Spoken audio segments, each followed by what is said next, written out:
Hi friends, welcome to అజియా వేగం channel.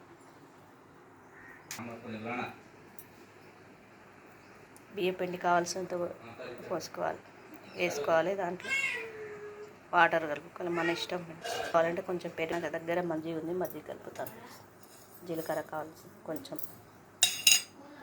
ఉప్పు తగినంత, ఎల్లిపాయ కారం కొంచెం, కారం ఎంత తింటామో అంత వేసుకో, మజ్జిగ. వద్దనుకుంటే స్కిప్ చేయండి, వాటర్ కలుపుకోండి. కొత్తిమీర, పుదీనా, కరివేపాకు ఉంటే వేసుకోండి, లేకుంటే లేదు. వేసుకుంటే బాగుంటుంది రుచి. కలుపుకోవాలి ఫ్రెండ్స్, మంచిగా కలుపుకొని దోశ వేసుకోవాలి. దోశ బ్యాటర్ ఎలా చేసుకుంటే అలా చేసుకోవాలి. ఇలా వేసుకోవాలి.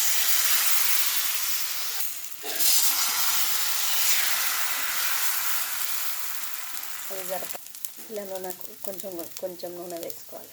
చాలా బాగుంటుంది ఫ్రెండ్స్ దోశ.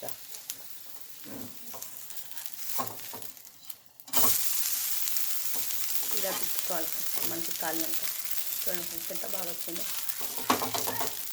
ఇలా వేసుకోవాలి ఫ్రెండ్స్, ఎంత బాగా వచ్చిందో. Like and share, subscribe friends అజియా వేగం ఛానల్. ఫుల్ వీడియోస్ తప్పకుండా చూడండి ఫ్రెండ్స్, స్కిప్ చేయకుండా.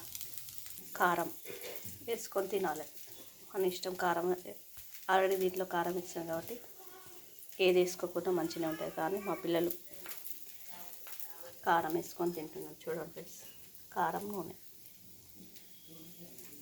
ఇంట్లో నేను ఎల్లిపాయ కారం వేస్తాను ఫ్రెండ్స్. కొంచెం జీలకర్ర, ఎల్లిపాయ కారం, ఏ కారమైనా వేసుకోవచ్చు, మన ఇష్టం.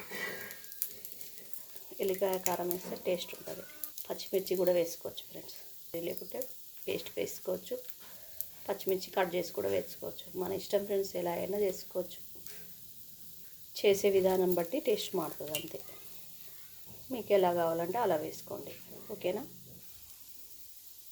తిప్పుకొని రెండు వైపులా మంచిగా కాలం చాలా క్రిస్పీగా ఉంటుంది. క్యాప్సికమ్ కర్రీ, కారం. నేను క్యాప్సికమ్ కూర వేసుకొని తింటున్నాను friends. Okay friends, like and share, subscribe friends. మళ్ళీ వీడియోలో కలుద్దాం.